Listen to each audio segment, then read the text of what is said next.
Hello everybody, thank you so much for clicking on my channel. This is my first kind of talk through video. I haven't been able to do this because the place that I film is a business office and there's usually a lot of noise, so I haven't been able to do this kind of video before, but I'm trying something new today, filming kind of a different space than I typically would.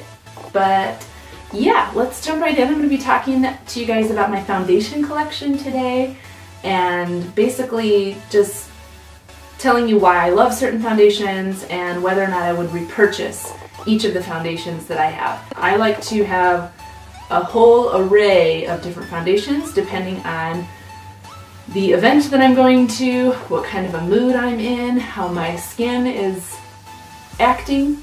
So, well, without further ado, let's just jump right in. Don't forget to subscribe to my channel if you haven't already. So the first foundation I'm going to be talking about today is the Maybelline Fit Me Dewy and Smooth foundation. This foundation says it's for normal to dry skin, and I would say that that is true. It does have a very luminous, a very dewy finish. I think this foundation runs for like $5.99 maybe, so it's very cost effective. But I don't love this foundation, really, honestly. I've really given it a chance. I've tried it quite a few times. I don't hate it, but it's certainly not one that I reach for. I tend to have an oily T-zone. I have combination skin, so I can kind of have drier cheeks, and like the sides of my forehead can be a little bit dry and get dry patches. But my T-zone is very oily. Like the center of my forehead, the sides of my nose, my chin, those places get very oily. So whenever I use something that's designed for dry skin, it just kind of makes me look like an oil slick. So yeah, would I repurchase this foundation? No, I don't think so. Okay, moving on. Let's talk about the L'Oreal Lumi True Match. L'Oreal True Match Lumi foundation. This foundation was like my ride or die for probably a year and a half when I first started experimenting with makeup and trying to figure out what I liked. I used this foundation a lot. It's a drugstore price. I think this one is about $12 or $13, so a little bit pricier for a drugstore foundation. But again, this one is a very luminous finish, so for my oily skin, it's not impossible to work with. If I use a mattifying primer and if I set it really well with a powder, I can make this one work. And what I do find with this one though is like it's very liquidy, very watery and runny. Like if I put it on the back of my hand, it will start to run. So that's nice because it goes on in a very thin layer and you can build up the layers to get more coverage. I would say that this is a light to medium coverage, but you could definitely build it up to a more like medium, possibly full coverage, but that would be a lot of layers. I think because this is so liquidy though, it tends to really settle into like my fine lines. Like I have smile lines around my mouth, I've got a couple lines right here in between my brows, and of course fine lines under my eyes, and I just find that this really settles in. And also this foundation oxidizes, so you want to go lighter because it will oxidize and dry down to a darker color. So would I repurchase this foundation? I think I would. I like it in the summertime for just a very lightweight, sheer kind of look. If I just want a little bit of coverage. This one also has SPF 20, so this is really nice for summertime. So yeah, I think I would repurchase this one. Alright, next foundation is the NARS All Day Luminous Weightless Foundation. I really like this foundation actually. I haven't worn it a lot, and I think the reason I don't reach for it is because this color is way too light for me right now. It may work for me like in February, but this color is Light 1 Siberia. It's on the warmer side and I'm more cool toned. I tend to have very pink undertones to my skin. So I think the reason that I don't reach for this one more is just because it's not the right color. So I would repurchase this one though in my correct color because I do like that it is luminous, but it doesn't make me look greasy, and the coverage is, I think, like a medium coverage. It's a nice coverage. It's not super full coverage. You don't feel like you have a lot of foundation on when you wear this one, but yeah, if you had normal to dry skin, I think this would be a really, really nice foundation for you. Again, whenever I use something that's luminous or dewy or anything like that, because of my oily T-zone, I just have to take some extra measures to make it work for me. But yes, I think if I had the right color, I would repurchase this foundation. Okay, next let's talk about the Makeup Forever Ultra HD foundation. I love this foundation. There was a lot of hype about this when it came out, and for good reason. There is a huge color range with this foundation, anywhere from like super, super porcelain to very, very deep skin tones. There are a lot of options, so anybody is going to be able to find their color in this foundation, which is really nice. This foundation is a medium to full coverage, depending on how you build it up. It's very lightweight. It doesn't feel like you have a lot of makeup on, and it doesn't have any flashback. So I use this foundation on all my brides because it's just, it's undetectable on camera, which is why it's an HD foundation, and it doesn't have any flashback. There's no SPF in it or anything like that. So it's very nice for special events. It is kind of a pricier foundation. This one runs for like, I think $43, but you don't have to use a lot to get good coverage on this one. So would I repurchase this? Yes, absolutely. I have repurchased it. I have this in several colors because, like I said, I use it on my clients. And it has just a very skin-like finish. It's not really dewy, it's not really matte, it's just very fresh looking. So yes, I would repurchase the Makeup Forever Ultra HD. One of my favorites. Okay, up next is the Maybelline Dream Velvet Soft Matte Hydrating Foundation. So I was intrigued by this because it said it was a matte foundation, but that it was also hydrating. So I like matte foundations because of my oily T-zone, but sometimes matte foundations can feel very dry and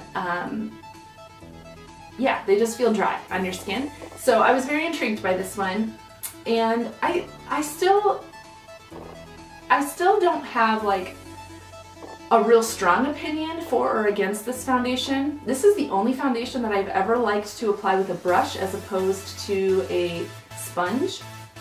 And I think it's because it's a very like moussey, silicone-y kind of a texture, and it just goes on and glides on really nicely with a brush, kind of buff it in that way. I seem to remember though that this foundation started to like break up around my nose towards the end of the day, which isn't necessarily like a make it or break it for me. You know, if you can wear a foundation for 4 to 5 hours before it starts breaking up, I'm okay with that. You know, if I have a really long day of like clients, or I know that I need my makeup to look good in the evening, I'm certainly not going to reach for this one. Also, I thought the colors were very strange. There wasn't a huge color selection with these. I'm very, very light, and these colors were just dark. I just felt like the color selection was dark. So would I repurchase this one? I don't think I would.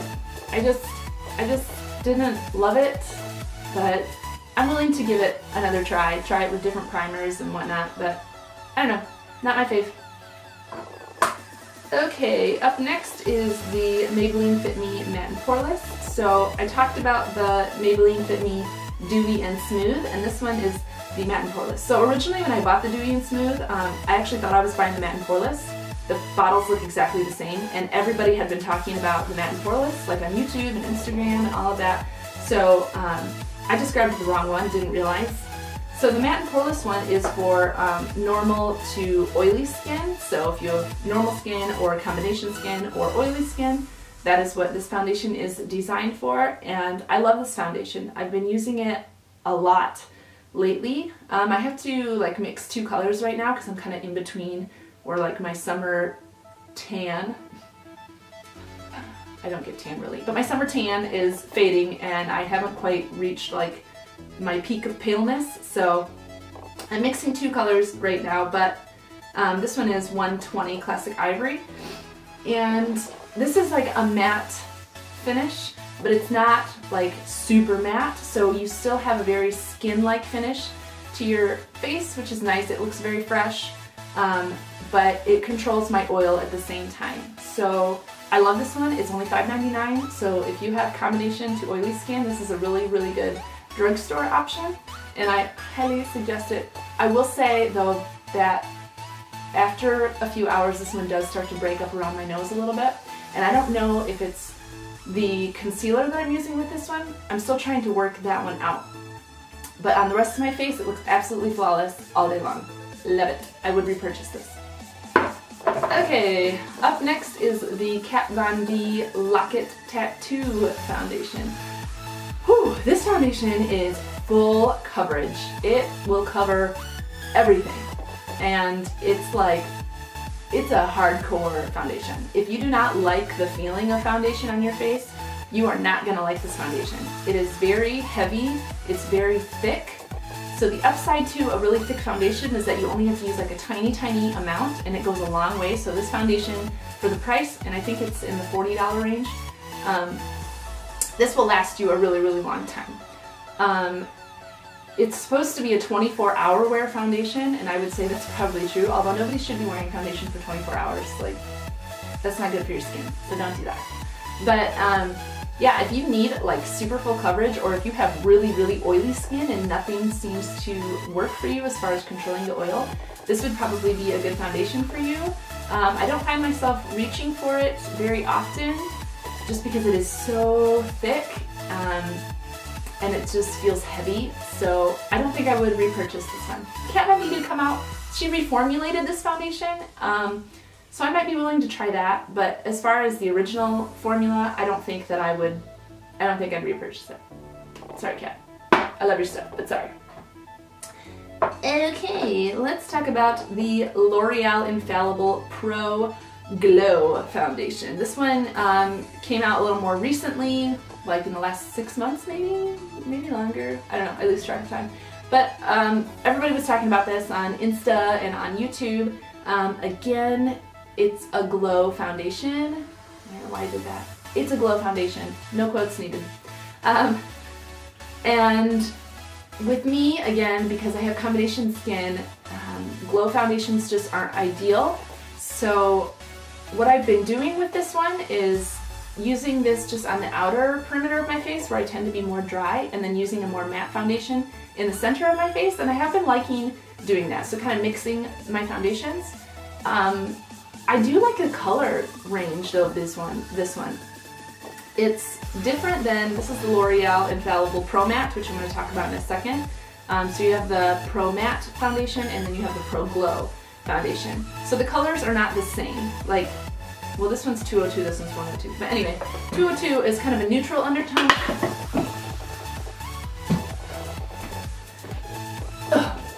202 is a neutral undertone, which is nice. Like I said earlier, I'm a cool undertone, like a true cool undertone, but I do like to have some neutral foundations to choose from time to time. But would I repurchase this one? I'm not sure. I don't know if I will ever use this full bottle because I tend to mix it with other foundations, so I don't know. I don't know if I'd repurchase this one. I'd have to say maybe. Maybe I would repurchase it. Let's talk about the L'Oreal Infallible Pro Matte Foundation. I love this foundation. This is one of my like ride or die foundations. I have repurchased it several times. I have this in several colors. I use it on clients who are oily or have combination skin, and I love it. The foundation shade range isn't the best, but it's not the worst for drugstore foundations either. They do have a lot of color selections, but not like, you're not guaranteed to find what you're looking for. This one is shade 102, and it's more like a pink undertone, like I am. So this is actually the foundation that I'm wearing today. This is really awesome for controlling oil. This is hands down the only foundation that I have that I know beyond a shadow of doubt is just going to control my oil. My oil is not going to break through with this foundation. So if I'm just like, I need my foundation to last all day and I need it to just be there without me having to touch it up all the time, this is my go-to foundation. It is a thick consistency, so you don't have to use a lot, and it is sometimes a little bit tricky to put concealer on top of it because it dries quickly. It does dry down to, like, it says it's a demi-matte finish. It does dry down to like a powdery finish, so it's not like tacky at all to the touch. So you don't need to powder your whole face. I do still powder like under my eyes and in my T-zone, just to be safe, and I like to just set my concealer anyway so it doesn't settle into any fine lines. But yeah, this foundation is just so good. It's so good. If you had like really dry skin, you probably would not love this foundation. You would maybe want to try the Pro Glow foundation rather than the Pro Matte. But I love this foundation. It's great. It's awesome. It's my baby. Alright, last foundation, I don't think I've talked about this one yet, is the Too Faced Born This Way foundation. This again is a really good foundation. I find myself not reaching for it very often just because it's not my exact color match. I bought this one from a friend, so it's not my exact match, but this is an oil-free foundation, but it also has like a very nice like skin finish. It's not matte by any means, but it doesn't have oil either. So I like that it's called Born This Way because it really does just look very natural. It's not heavy, but I think that the coverage on this is really good. It's definitely a medium to full coverage foundation.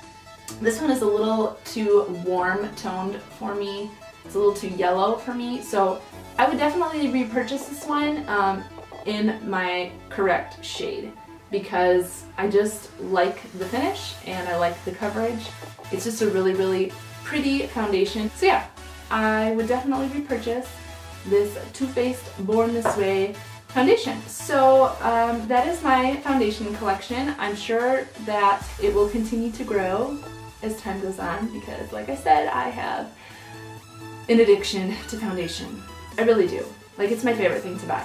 More than eyeshadow palettes, more than lipsticks, more than concealers, although my concealer collection, yeah, I have a pretty outrageous concealer collection too. Maybe I'll do a video on that too. If you guys want to see a concealer collection video, let me know, because I would definitely do that if there's interest in that. So hopefully you learned something today about some foundations, or maybe it gave you kind of just a place to start on what foundations you're looking for or would like to purchase. If you'd like to see more videos like this where I talk through what I'm doing, or maybe just to get ready with me when I talk through, please let me know in the comment section below so that I know whether or not I should keep doing these videos or if I should just go back to doing my voiceovers. Anyway, yeah, so don't forget to subscribe to my channel and give this video a thumbs up if you liked it, and feel free to share this video.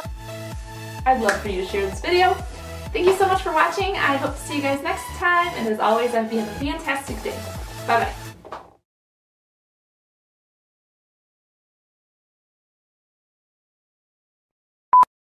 I